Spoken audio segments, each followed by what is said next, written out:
It's so honored to introduce to you Ravana Nun. Give it up for us.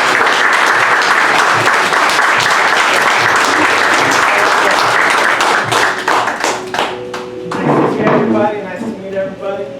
Like he was saying, I'll give you a quick synopsis of my journey. Then I'll go into a little discussion and open it up for questions. Basically, I started on the occult spiritual path at 18 years old. Over 30 years now. I studied Islam, Christianity, Judaism from the inside out.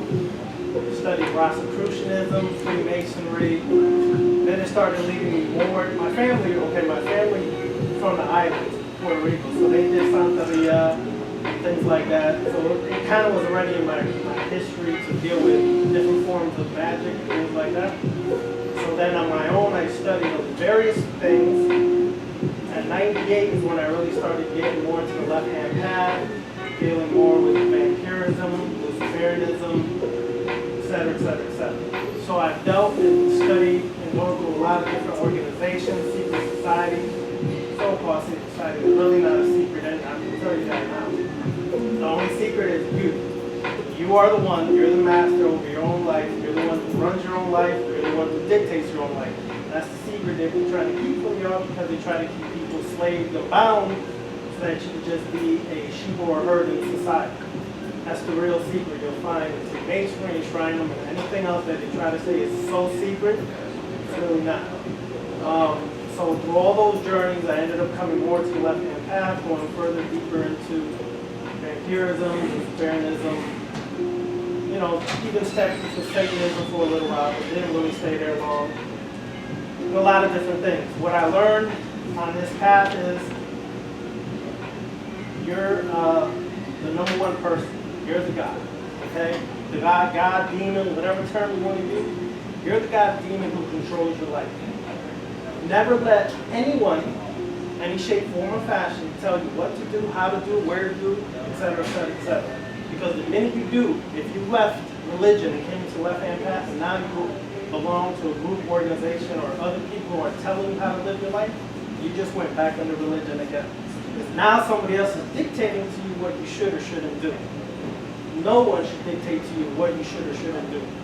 You have sovereign rulership over yourself. You're a sovereign being to determine and dictate your life. The minute people impose their beliefs on that, they impose their divisions, meaning whatever sexual gender, whatever sexual orientation, and they try to limit you by that, run and run fast away from them. If people try to tell you who to love, not to love, run or smack them and keep moving, right? Because the minute they do that, you just went back under religion. You are raw primal beings. You're chaotic raw primal beings. Your essence originates in the black sun, which exploded out millions, trillions of years ago, which now quantum physics and science are trying to call it the Big Bang. When that occurred, you had demons. Demons and demons come forth from that nature, from that origin. Demons is what Hollywood termed from the original demons from Greek, which is more super genius, supernatural being, or your true self, which some will call your guardian angel or your higher self or your true self. That's who originally you are. You have all the power in the world within you to do anything you want to. All you have to do is start working into the shadow. What does that seriously mean? Working into the shadow is going within yourself. Finding within yourself the darkest parts of yourself that you've never dealt with. Learning how to go into there, dealing with your traumas, your pains, your wounds, things that we've not dealt with, and learning how to take that, master them, or devour them. What's the difference? Certain parts within your past, you just need to get rid of altogether and just devour and just demolish it. Others, you can transmute to empower you and give you more power, to lead you to greater heights. So for example, people will tell you anger is a bad thing. This is what society teaches. Let me ask y'all a question. Anybody here been angry but seem to be more focused when you were angry and you had pinpointed focus, where you accomplished more than when you were just chilling out, hanging out, being good. So why do they teach you anger is bad? It's because people have not been taught how to channel their anger, how to direct their anger towards something that's more productive. So when I say like you can transmute something, if you have rage or anger, you can transmute that to something and channel it to something that's beneficial for you to grow, to transform, to reach the heights you set for yourself. Not your family, not your friends, not other people, but the heights you determine for yourself. So on my journey in the left-hand path, what I've learned the most is the one principle. You are the sovereign ruler of your life. As long as you remember that, anywhere you go from there does not matter. On the left-hand path, as a black path that walk in the left-hand path, you can extract from Luciferianism. That doesn't mean you have to be 100% Luciferian. You can extract what you feel is beneficial for you to help you in your path. You can extract from Satanism.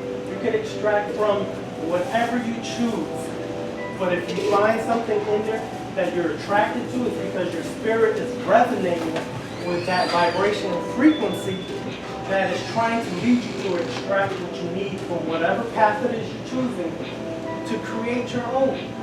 Why do I say create your own? How many people in here do rituals? Yes? No? You do rituals? Okay. If you're doing a ritual, and I'm not saying you shouldn't, I'm just saying, if you're doing a ritual all the time that's created by someone else, who's really getting the energy from that? You or them? I just want you to think about that, right? They're getting most of the energy from that. Doesn't mean you can't use the ritual, but personalize it if you do. Personalize it, meaning put your stamp into the ritual, putting yourself into the ritual, where you start to personalize it and it becomes more your own. But what happens a lot is we get rituals from other people, things like that, and oh, I'm going to try this and I'm going to do this. And sometimes you get results, sometimes you don't. That's because you're not totally vested in it.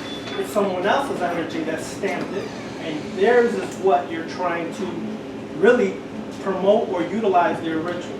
So what you do on the left-hand path is find and extract from what you need to create your own. Find your own way by using what your mind is leading you to. Nothing wrong, again, nothing wrong with using other people's rituals, but use your own, because you're the one who has, okay, here's another example. People have hit me up sometimes and say, oh, can you do a love spell for me? I'd be like, okay, first of all, I really don't do love spells. Let me explain why. I don't love what you love. So how am I vested into what you love and want? What I do is say, you the God, here's the ritual, do it for yourself. Why? Because you have more love and passion for what you want than I could ever have. But people will charge you $150 to do that ritual. Now who's pimping who? Like, come on now. Let's think about that. So I don't do things like that because my number one goal, what I teach most or share most of the time, because I really don't believe in teach. That's like kind of talking down to people. I share with people from my experiences is do it for yourself. I'll show you, I'll share experiences so you can learn to work it for yourself, because I can't do it for you. I have my own life, I have everything that I'm doing for my life, and you want me to take time out to do your life? It's not going to happen. So empower yourself. But what's the best way to empower yourself? As vampires, one of the things you do commonly is what we're doing is on a consistent basis, we're devouring, absorbing energy, channeling energy, always, right? So if you're constantly devouring, absorbing, and channeling energy, then what you should be is like a filter. You should be devouring and absorbing, but you also have to be releasing, because what happens, I met this a lot in vampire community, they constantly devour, but they're not releasing. So now you're like a light bulb ready to pop. What's going to happen? You might go a little crazy for a minute because you got too much energy, and then you be like, what's wrong with this person? They're just bouncing around like this all the time. They fed too much. Release. Find a way to release. It should be a cycle when you do things. especially as a vampire. As a vampire, what is one of your number one goals? Anyway, what is your number one goal as a vampire? Because everybody's going to have similar or very different answers. What, for example, what made you come into the vampire path?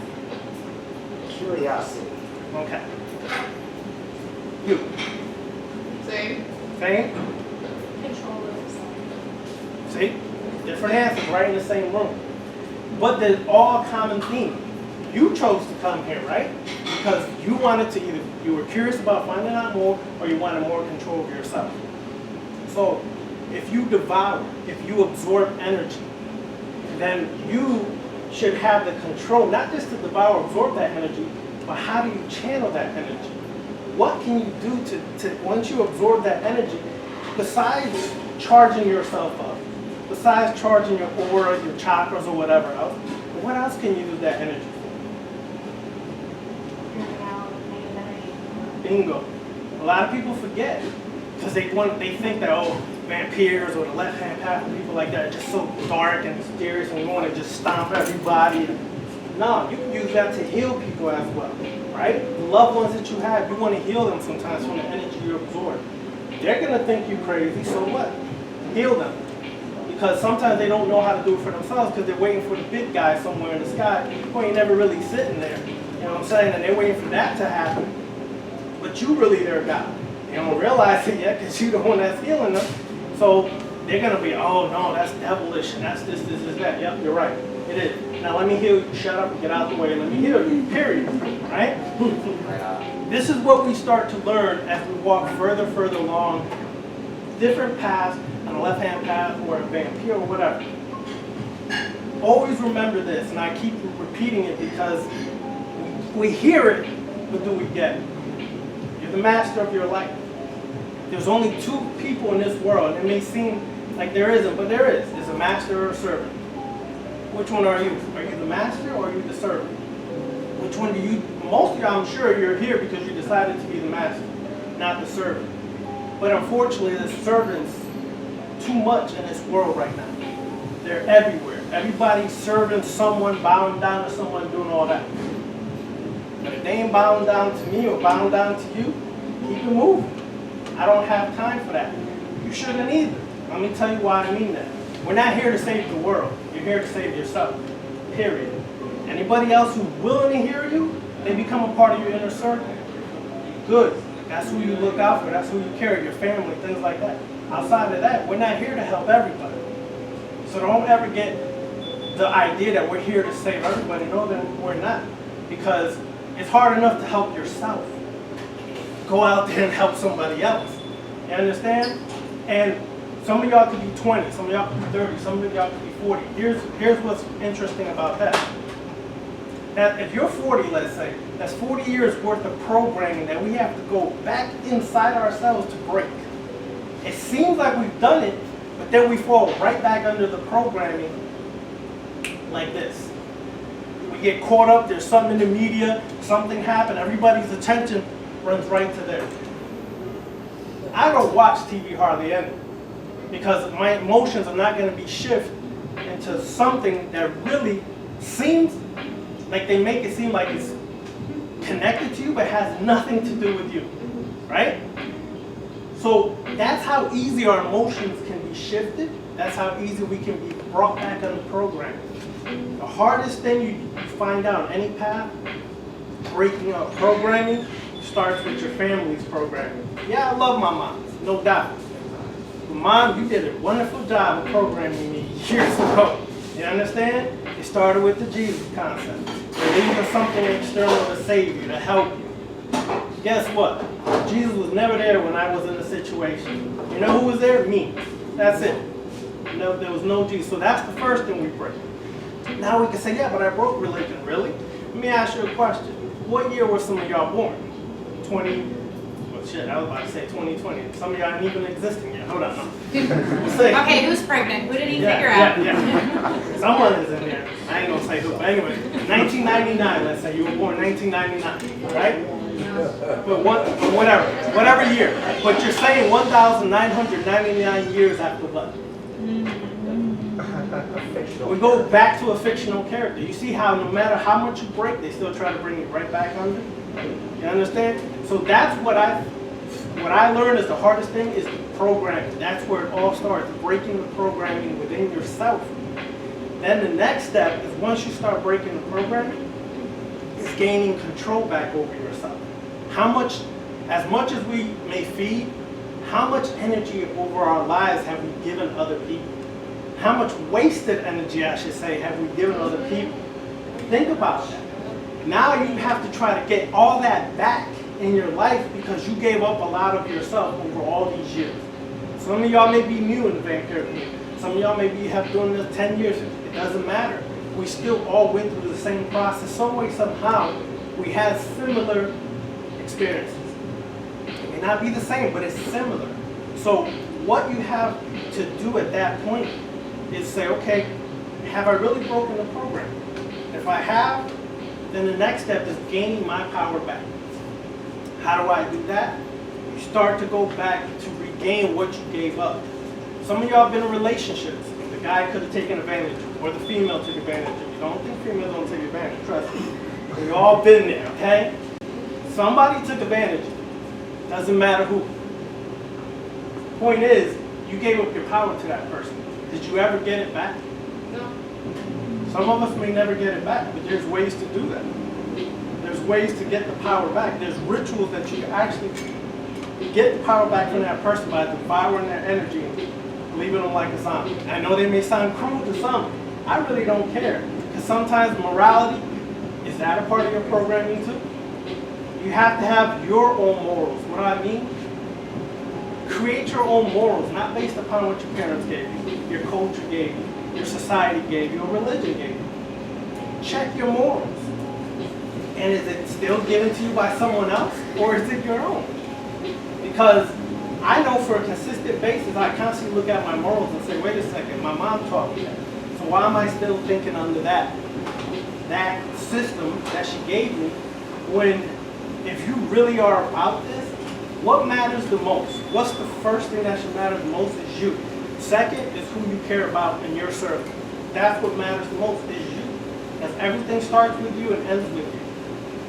We're all living in a holographic world right now. Everything emanates from your mind. I'm only sitting up here and y'all only looking at me because you allow me to exist within your mind. So at that point, that's when I become 0-point reference into a physical reference. You go from that point on and you start to realize, damn, all these things only exist because I'm allowing it to exist. So if you understand that, then you go to the, I'll leave it like that. Any other questions? I was about to go into some other stuff. Yes? How can you get your power back even though the person's dead? Work with spirits, right? Any of y'all work with necromancy or anything in here? That's one of my fortes here. There's ways. Okay, there's necromantic rituals where you can actually contact that same individual and make him your servant. Yes. Really? Yes. I do it all the time. Okay? You can make him your servant because something that all spirits want, or anybody who works with necromancy or anything like that, dealing with spirits of the dead or demonology, they all want something.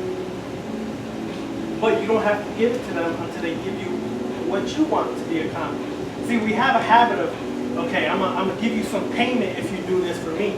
Never give full payment. If anybody here has somebody come do some work on your house, are you going to give them the money before they finish the job? Or you're going to give them half up front and the rest later, right? Okay. Some of us gave the money up front, they shafted you up the butt without grease, right? So we learned the hard way. Spirits ain't no different, because you got to remember something. Spirits were once physical beings who lived our life that we're living now. So some of the issues they had, some of the problems they had, they're still existing on that side. And that's why some spirits try to manipulate you. That's why some spirits try to take advantage of you. That's why some spirits try to play the game to make you subservient. But when you really understand that you're the master and the spirit is responding to you, they will do what you want and give them payment after the job is done. We were talking earlier, and I love what you're talking about. It's part of giving up your power is living up to other people's expectations. And we were talking about how you and I, we practice left-hand path, and a lot of people think that means you got to step on the person, you can only rise above by putting somebody down. Share with everybody what you shared with me.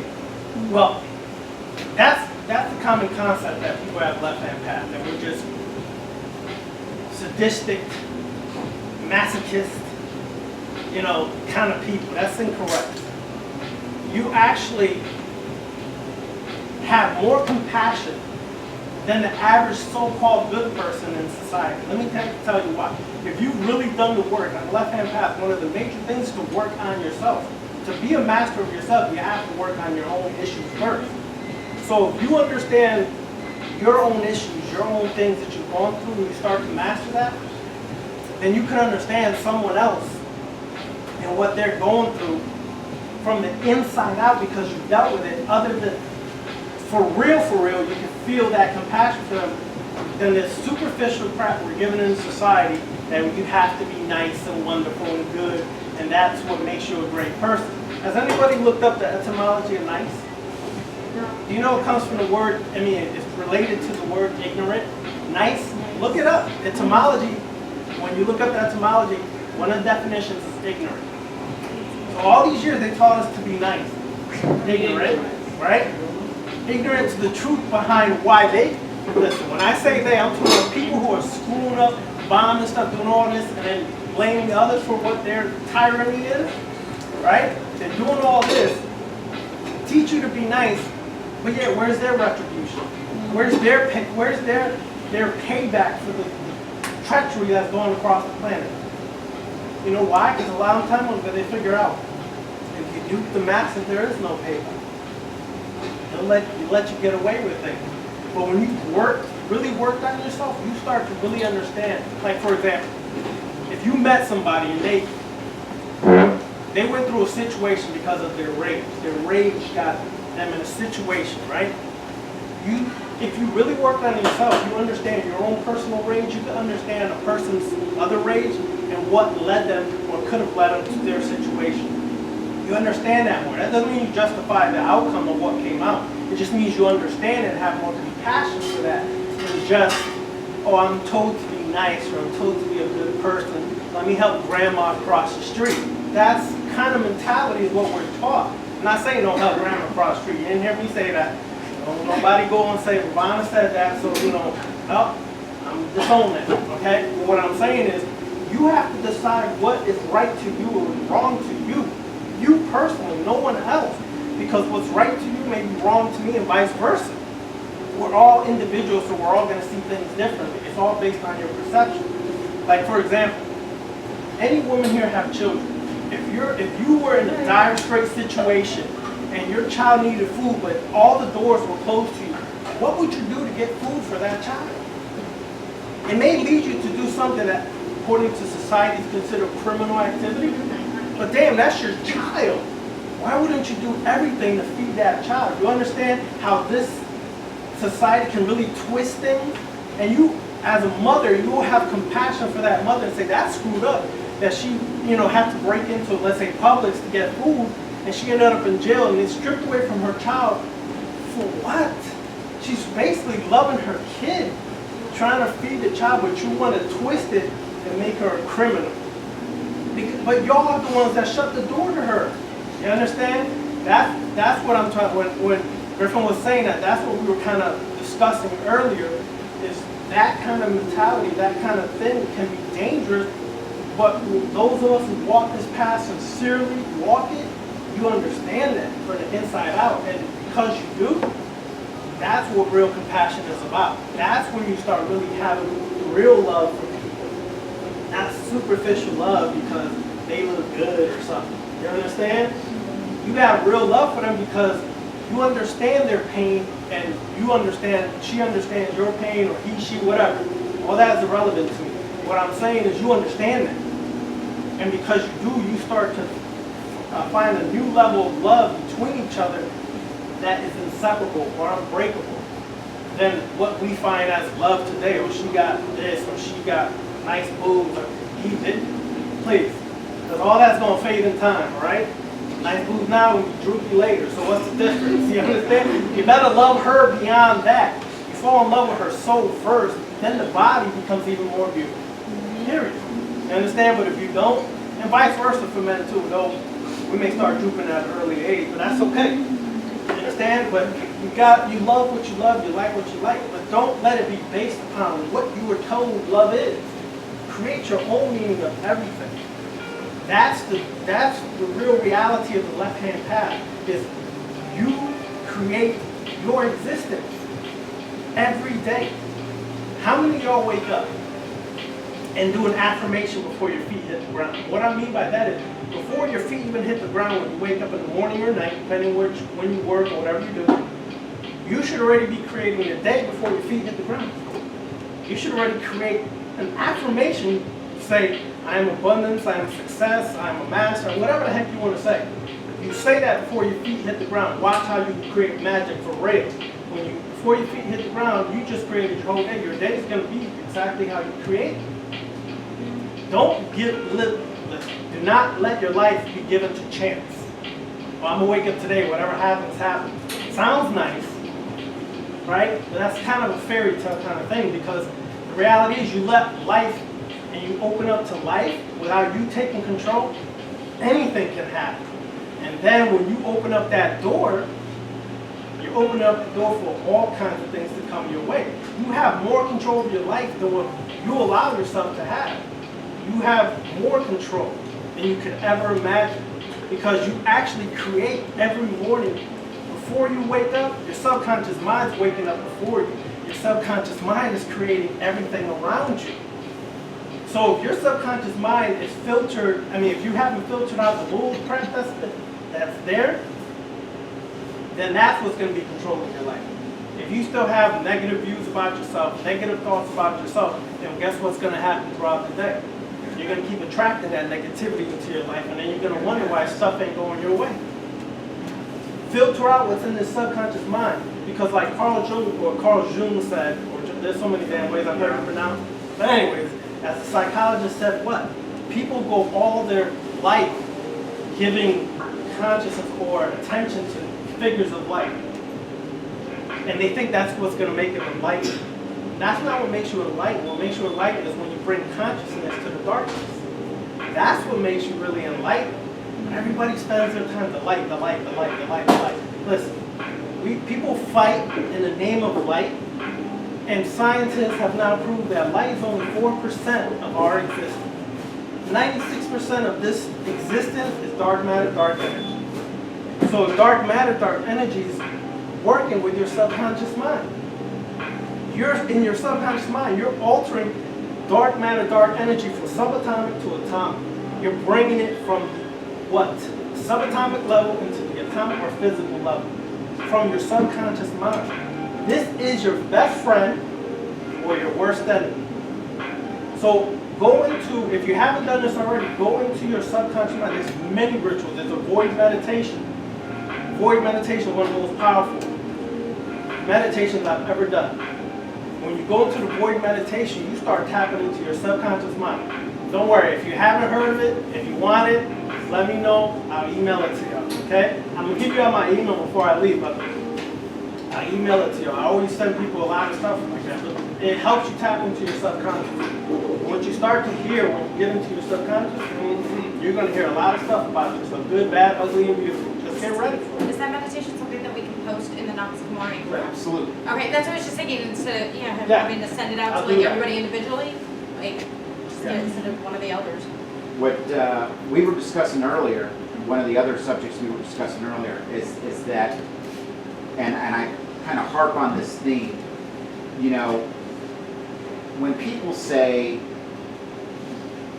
help the other person, give yourself to them, that sounds good. We understand they mean well, and that's wonderful. But think about this. How great would this world be if everybody loved themselves better than anything else in this world? If everybody loved themselves, they would be balanced. There wouldn't be hate. They wouldn't be afraid what other people think about them.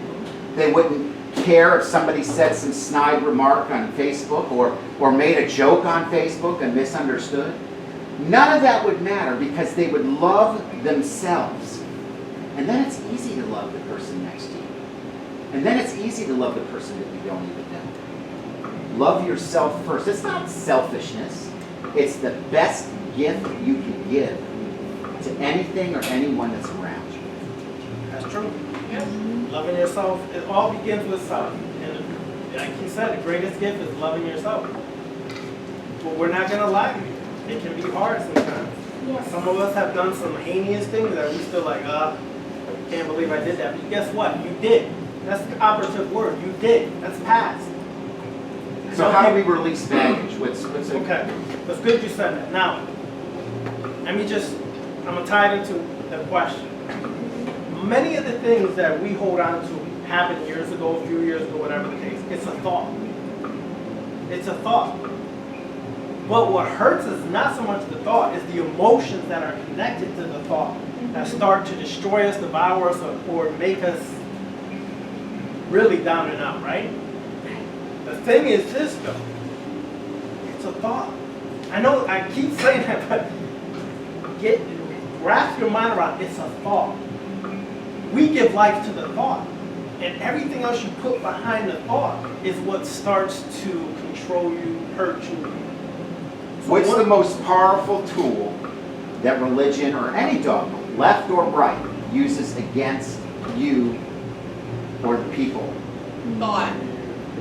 But what else? What kind of thought? Guilt. Guilt. Yep. That's the number one tool in their toolbox.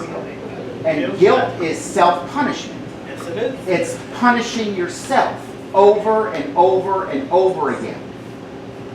So we're not saying be cavalier or be callous because you did something wrong and now you're just not going to care about it. Learn from that lesson.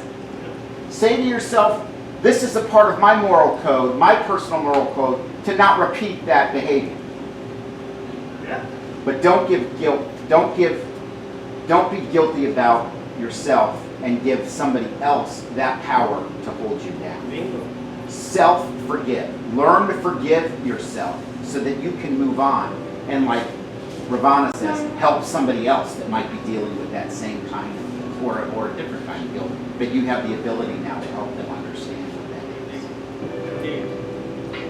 Then how can you forgive the guilt by someone else doing it to you? Alright. First of all, the hardest part of that, it's the hardest part to deal when it comes to that. That's not. We gave them the power to do it over us. That's the hardest part to identify is I allowed them to do this. Even when I'm concerned. Well, not so much when you're little, because people take advantage of you when you're little, okay? Those are opportunists. Yeah, well, I'm going to say this because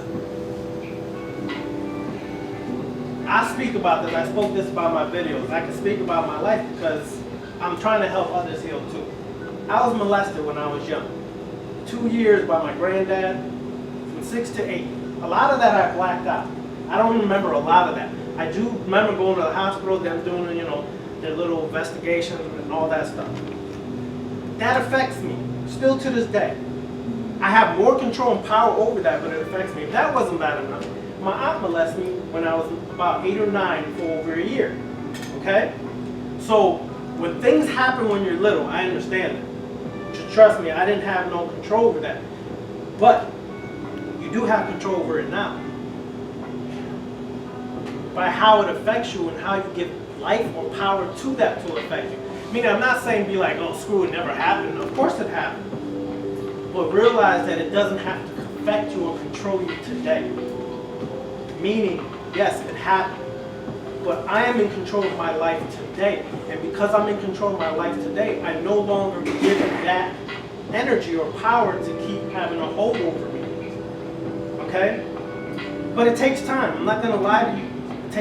Sometimes it takes a long time. Remember, I said some of us are 40, 50, 20, 30, whatever. That's all the years of programming, pain, and wounds. You're not going to get over it overnight. Don't ever think you're going to get over it overnight. Go ahead. There was actually a very recent case where Bobby Joe Long, who was recently executed,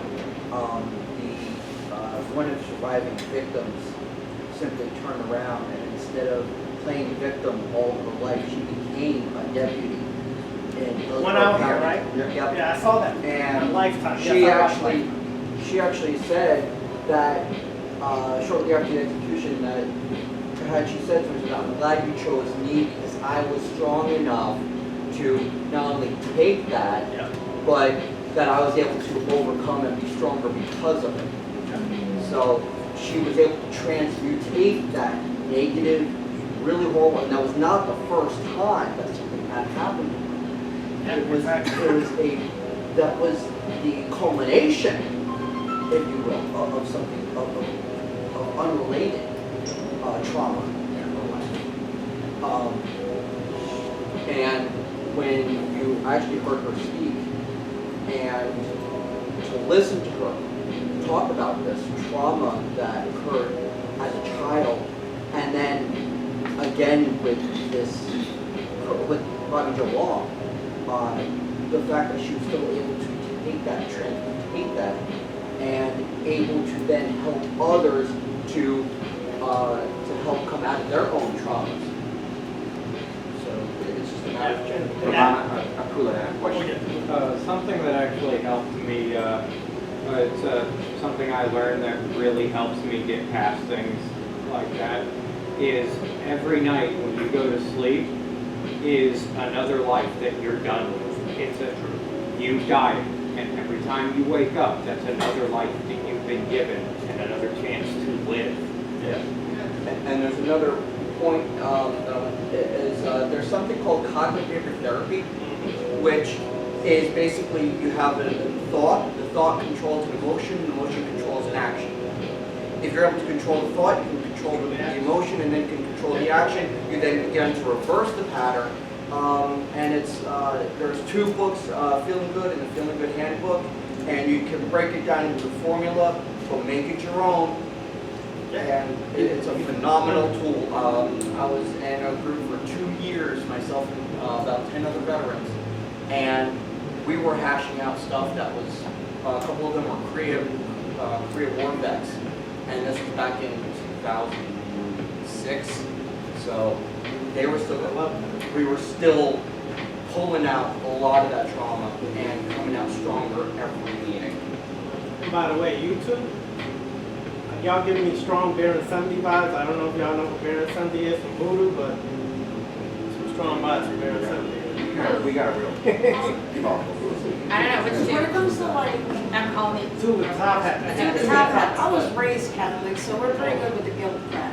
You know, and I'm still to this day, when I see like the non-movie, I'm like, ours are worse. But when it comes to, for me, when it comes to guilt, I think of it either as it's like something on Facebook and I'm supposed to be programmed to feel guilty, or maybe I actually fucked up. And if I find out that I actually fucked up, I have to maybe evaluate that and see, well, I gotta rectify that. Like if I dented someone's car in a parking lot, I feel guilty for doing it. Well, maybe I should offer to pay for the damage. Now I have no reason to feel guilty because I acknowledge my fuck up and I find a way to make it better. To do something. That's basically alchemy. But the way you're doing is dark alchemy. You're transmuting one thing to create another thing, or you're transmuting one thought to lead to another event or situation, to create a new thought, a program, or pattern. But it's of your doing, your choice. She's writing her own moral code, not because of somebody else Exactly. writing it down. She's doing what she knows what's right Somebody else by what's tomorrow building may up. say their car was in my way and Right, I needed yes. to get somewhere, or I hit their car because my family's in the hospital, you know, so. Griff, you saw when I was going through the motorcycle wreck, shattered my entire left leg. I was in the hospital for 3 months. And messed it up again. And then, and one of the things I did was I took my Native American flute. I would go downstairs, I would wheel myself out there, and I would meditate doing that tantrically, do a tantric meditation for an hour. And I had people coming up and just sitting by me listening to me meditate. And I purposely would remove myself so that I wouldn't bother anybody. And people started gravitating to my flute playing. And I would constantly joke, saying, oh, I'm going to get another bike or whatever. And me and this other guy, I mean, he was in really bad shape, worse than I was. We stayed in touch for a while. And one of the things was, we kept doing this banter back and forth. And we were building each other up, teaching us self-love. And one of the things that, one of my prized possessions now, was he couldn't use his hands. Now, I never got deployed. And I have survivor's guilt because of that. And here he was, a decorative combat veteran. And we were talking one day, so he was in the rec room, and he made this, he was able to get enough strength in his hands to stitch a wallet together. And then he handed that to me. Yeah. And he said, don't ever say that because you didn't get deployed, you didn't do your job. And that was it. Learning that and actually being able to take that in. I mean, I've heard it for years, but I was never able to take it in until that moment. And that was taking power of all of that, all those experiences, and flipping it around. Another great exercise that I learned during that time was when the trauma occurred, look back at the situation in the past and flip it around in your mind. And then I had an abusive chain of command for a year. I can now go back in my mind and say, well, I can play it out like a screenplay and say what's going to happen to those people later on. I know the trauma that still happened to me. I know I'm fully aware of that. But I can take that screenplay and say I now have power over this. Whether or not that's reality, that's separate, because the reality is I recreated it here, which gave me the strength that I needed to carry on. And what I was going to say is very similar to that. For example, the situation you were bringing up. You can rewrite the story, reprogram it, meaning you reprogram your mind by creating the story to have a different outcome than what actually occurred. Here's an example. Some of us may have attention issues. You want attention because mommy or daddy ignored you when you want their attention the most. And we may, that one insignificant moment may seem not significant, but it actually held and still holds sway over you to this day. But we'll do extreme things for attention, okay? So what happens, instead of you living that moment over and over, my mommy or daddy ignored me when I needed the most, you can actually rewrite it and replay it to where they gave you the attention. Now, it didn't change what happened, but you created an alternate timeline within your program or your subconscious mind. The program creates a new timeline that starts to heal the wounds here. Try it. Just rewrite the story and see what starts. Think of it like Back to the Future. Yeah. But there's also a therapy that you can sit with other people, and I've done it. And it's like, I think it's called tapping. And as you're telling the story, somebody else is tapping on a different part of the body. And for me, the person was tapping on my chest. It was like it was like tapping here, tapping here, and taught me how to do it myself so that I could recreate the story. And I could, mine was a rape, and so I was carrying that, in my 20s, and so I had to sit and relive it and keep going through it, change the story, and do different things with it. So you can do it with, you should tap on other things too, but yeah, it's a tapping therapy that therapists use depending on different areas. How many of y'all seen Avengers Endgame? Y'all seen it? Still right? not yet. Some of y'all like it, some of y'all Still like it. not yet. But if you haven't seen it, just know that when we're talking about it, it kind of shows you some of that. I'm not going to destroy it. I love comics. I'm a comic head, so The staff is staying open because we're here, because they're amazing, amazing staff. Give a clap. Yeah. I know I sound like a broken record when I say, please, next Grimore, when you guys come out, get a coffee, get a Coke, get it from these guys. They put themselves out for once Saturday every month, and they really do stay open because we're here, and they're totally amazing, and we got to give back to our haven because they give us so much. Before we close up, any question for Ravana that somebody hasn't, anyone else that hasn't asked a question so far? Is there He's going to be with us. He's going to go to the castle with us. So if you want to hit him up one-on-one because you don't want to raise your hand or whatever, I'm sure he's going to be open to that. Listen, we are taking the Nox to a different level. And so I've been remiss because it's been kind of casual, but it's getting less so every time. But that if you could text me or Faye the books that you're talking about, we're going to try to make this more education oriented.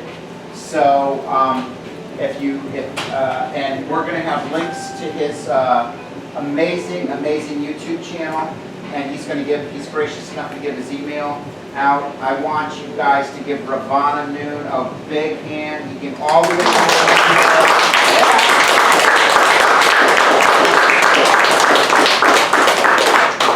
Close it out with this. Like I said earlier, just remember you're the master, you're the one in control. You have the power to do anything you want to do, not just trying to sound like a cliche like everybody's using this new age world nowadays, but you really have the power because you're dealing with it on a dark alchemy left-hand path vampiric level. That's one of the greatest, strongest, most powerful levels you can ever deal with these things we discussed this evening. So if you want to contact me, it's Dark Occultist 99. Bear with me, Dark Occultist 99 at outlook.com. All one word, all lowercase? Yes, all lowercase, Dark Occultist 99. Nope. Somebody better write this shit down. Yeah. Dark I'll get it all from him. And then there's outlook.com. Outlook my page. Outlook. Yes, and my YouTube page, once again, is Dark Side. It's a Microsoft Express. Outlook is like that. The next Appreciate it. class is June 22nd. Next Nox is